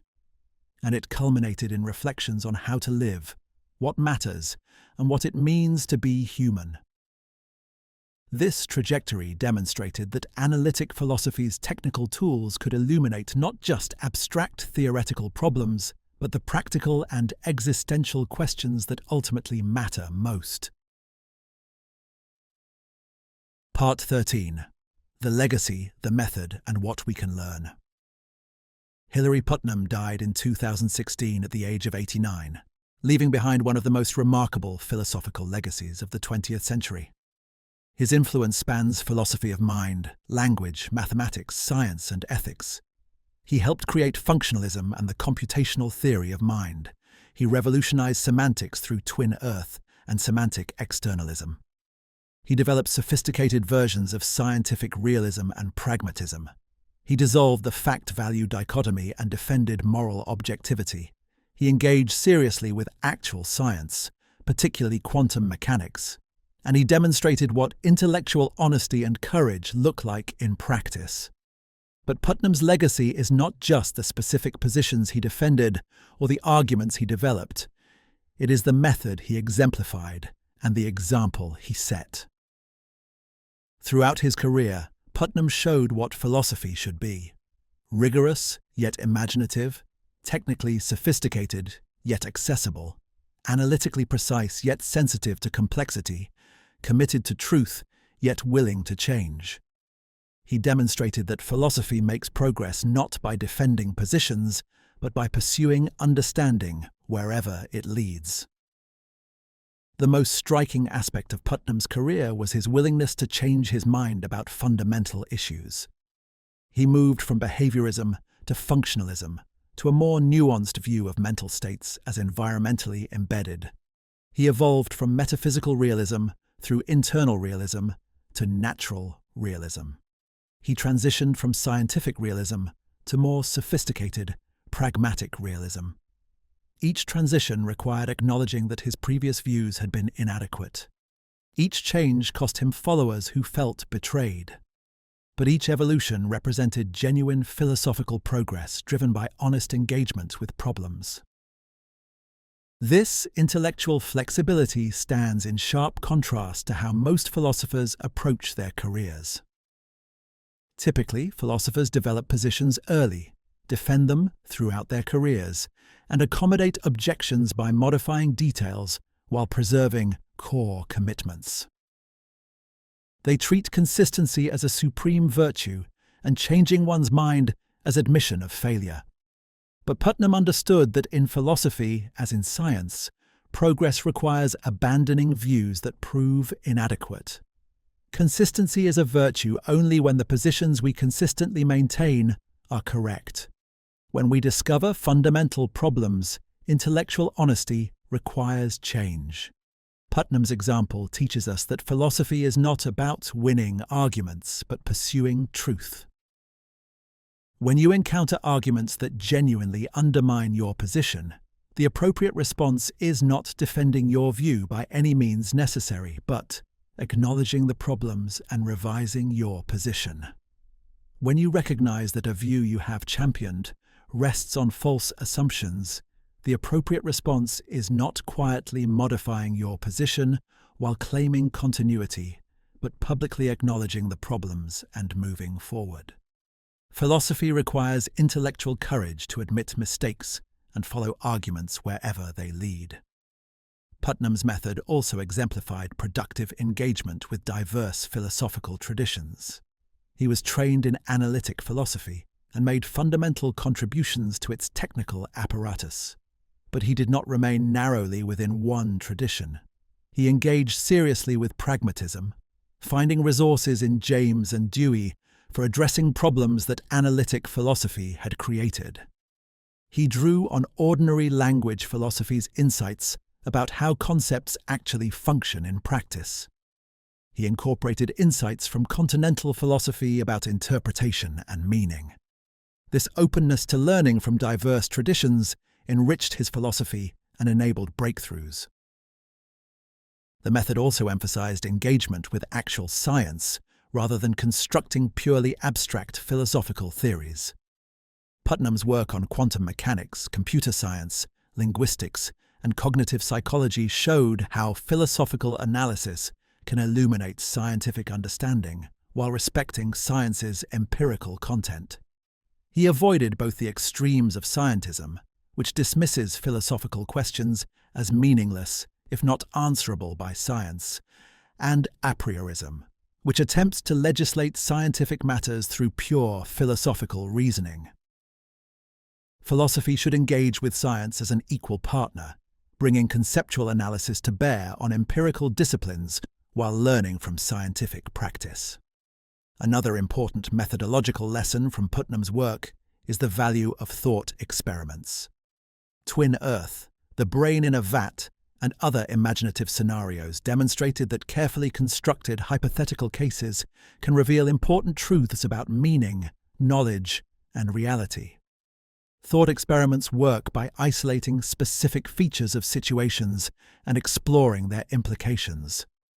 They can show that positions we find intuitive rest on false assumptions, or that possibilities we had not considered are coherent and important. Putnam proved that some of philosophy's most significant advances come through imaginative conceptual exploration. Putnam's rejection of false dichotomies is another crucial methodological lesson. Much philosophical debate is structured around binary oppositions: realism versus anti-realism, objectivity versus subjectivity, fact versus value, analytic versus synthetic. But many of these dichotomies are false. The space of possible positions is richer than binary oppositions suggest. Progress often comes not from choosing one side of a dichotomy, but from showing the dichotomy itself is misconceived and developing positions that transcend it.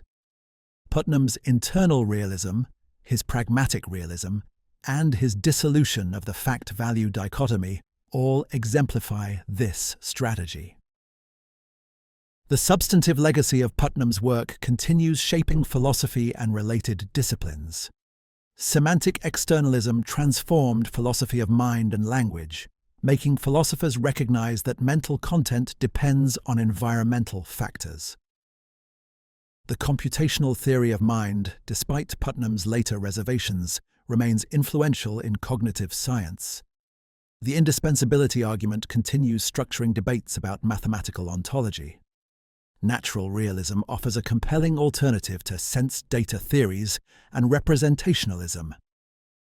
The critique of the fact-value dichotomy has influenced ethics, political philosophy, and philosophy of science. Putnam's ideas remain vital and contested across multiple fields. But beyond specific doctrines, Putnam's greatest legacy may be showing what philosophy can be at its best. Philosophy is not defending dogmas or constructing systems, but pursuing understanding through rigorous analysis, imaginative experimentation, and honest inquiry. It requires technical sophistication, but not obscurity. It demands logical rigor, but not narrowness. It involves careful argumentation, but not mere verbal cleverness. It aims at truth, but acknowledges fallibility. It addresses abstract questions, but remains connected to human concerns. Putnam also demonstrated that philosophy matters. His work had practical implications for cognitive science, artificial intelligence, linguistics, physics, and ethics. It changed how scientists think about computation, how linguists understand meaning, and how we all should think about truth and reality. Philosophy is not idle speculation, but serious inquiry that can transform our understanding of mind, language, knowledge, and value.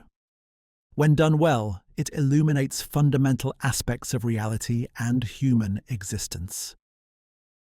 The contemporary relevance of Putnam's work becomes clearer as debates in artificial intelligence, cognitive science, and social epistemology grapple with questions he addressed. As AI systems become more sophisticated, questions about whether they genuinely think, understand, and have mental states are increasingly urgent.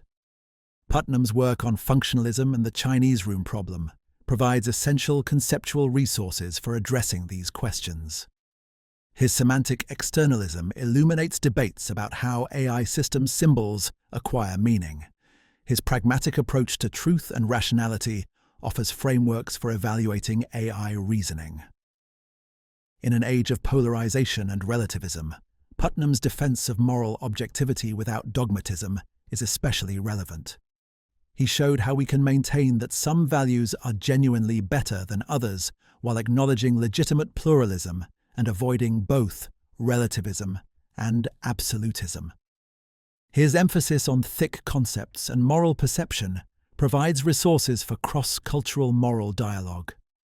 His integration of pragmatism and realism offers ways to defend objectivity without claiming access to absolute truth. Putnam's intellectual journey also offers a model for how to engage with disagreement and error. In an age where people retreat into echo chambers and treat opposing views as evidence of bad faith, Putnam demonstrated productive engagement with criticism. He took objections seriously, acknowledged genuine problems, and modified his views accordingly. He debated opponents respectfully while maintaining his own convictions. He showed that intellectual community requires both confidence in pursuing truth and humility about our capacity to achieve certainty. The final lesson from Putnam's career concerns the relationship between philosophy and life. Early in his career, Putnam focused on technical problems in logic and philosophy of science that seemed far removed from practical concerns. But his later work increasingly addressed questions about meaning, morality, and how to live. This evolution reflected recognition that philosophy's ultimate justification lies in illuminating what matters most: how to understand ourselves, how to live well, and how to make sense of our place in reality. Technical sophistication serves these deeper aims. Conclusion: the philosopher who refused to stand still. In the history of philosophy, there are system builders who construct elaborate metaphysical edifices meant to stand for all time. There are critics who demolish systems and show the limits of human knowledge. There are analysts who clarify concepts and resolve confusions. And there are seekers who pursue truth through whatever means necessary, following arguments wherever they lead, changing their minds when evidence demands it, and never resting in comfortable certainty. Hilary Putnam was the last of these, a seeker whose 7-decade quest transformed multiple fields and demonstrated what philosophical integrity requires. Putnam's career spanned an extraordinary period in philosophy and related disciplines. He began working when logical positivism dominated, behaviorism ruled psychology, and computers were room-sized calculators. He lived to see the cognitive revolution, the computational theory of mind, the rise and fall of internal realism, and debates about artificial intelligence and machine consciousness. Throughout these transformations, he was not merely an observer, but a central participant who shaped how these changes unfolded and what they meant. What made Putnam extraordinary was not just his brilliance, though his technical abilities were matched by few. It was not just his range, though he made fundamental contributions to philosophy of mind, language, mathematics, science, and ethics. It was not just his influence, though his ideas transformed multiple disciplines. What made Putnam truly remarkable was his refusal to let past commitments prevent him from pursuing truth wherever it led. He valued truth over consistency, understanding over victory, and progress over reputation. This meant that Putnam's philosophy is not a fixed system, but an ongoing journey. There is no simple Putnamian position on most issues because Putnam's views evolved throughout his career. But this evolution was not confusion or inconsistency. It was philosophical progress driven by rigorous thinking about deep problems. Each position Putnam defended contained genuine insights. Each abandonment of previous views reflected recognition of genuine limitations. The trajectory as a whole demonstrated how philosophy makes progress through honest inquiry rather than dogmatic defense of positions. The substantive philosophical legacy Putnam left is immense. Semantic externalism, functionalism, the indispensability argument, internal realism, natural realism, the dissolution of the fact-value dichotomy, and pragmatic pluralism all bear his stamp. These ideas continue shaping debates and research programs across philosophy and related fields. They provide conceptual frameworks for understanding mind, language, mathematics, science, and ethics. They offer tools for addressing contemporary problems in artificial intelligence, cognitive science, social epistemology, and moral philosophy.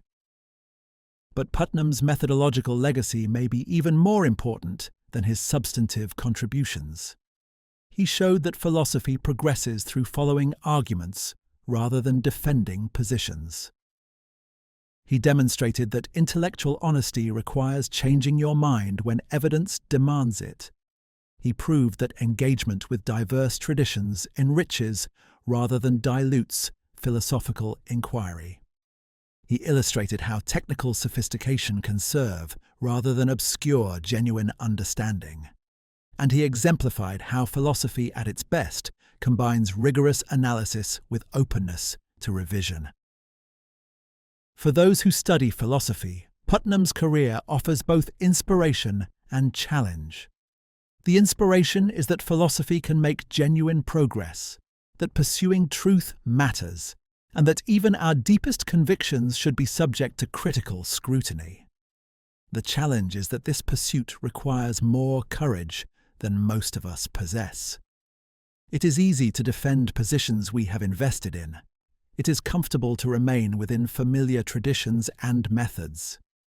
It is safe to avoid fundamental questions that might force us to reconsider everything. Putnam showed us that genuine philosophy requires abandoning these comforts in pursuit of truth. For those outside philosophy, Putnam's work demonstrates that philosophical questions matter. How do our words connect to reality? Can machines think? What makes ethical judgments objective? These are not idle puzzles, but questions that shape how we understand artificial intelligence, how we interpret scientific theories, and how we reason about moral and political issues. Putnam's work shows that careful philosophical analysis can illuminate these questions and provide conceptual frameworks for addressing them. The final lesson from Putnam's career is perhaps the most important. Philosophy is not about reaching final answers or constructing permanent systems. It is an ongoing inquiry that never reaches completion. Each generation must wrestle with fundamental questions using the best conceptual tools available, always aware that future thinkers will find limitations in our answers and develop better frameworks. Progress in philosophy is real but never final. Understanding deepens but never achieves absolute certainty. This is not a defect but the nature of philosophical inquiry itself. Hilary Putnam spent 7 decades pursuing philosophical truth with unmatched rigor, creativity, and honesty. He changed his mind more dramatically than perhaps any major philosopher in history because he valued truth over consistency. He revolutionized multiple fields because he followed arguments wherever they led. He demonstrated what intellectual integrity looks like because he was willing to acknowledge mistakes and learn from criticism. His legacy is not a finished system, but an ongoing example of philosophy done right. Rigorous yet imaginative, technically sophisticated yet accessible, analytically precise yet humble, committed to truth yet willing to change. In an age of dogmatism and intellectual tribalism, when people retreat into echo chambers and treat disagreement as evidence of bad faith, Putnam's example is more relevant than ever. He showed that productive inquiry requires both confidence to pursue truth and humility to acknowledge error. He proved that intellectual community depends on taking criticism seriously rather than defending positions by any means necessary. He demonstrated that progress comes through honest engagement with problems rather than clever evasion of objections. The mind of Hilary Putnam contained wisdom that philosophy is still learning to absorb and apply. His arguments continue challenging comfortable assumptions. His methods continue showing how philosophy should be done. His example continues inspiring those who value truth over victory. This is the legacy of the philosopher who refused to stand still. Not a system to be learned, but a model to be emulated. Not final answers, but better questions. Not certainty, but honest inquiry in pursuit of understanding. Those who follow this path join an ongoing quest for truth that transcends any individual thinker, a quest that Putnam pursued with extraordinary brilliance and integrity throughout his remarkable career.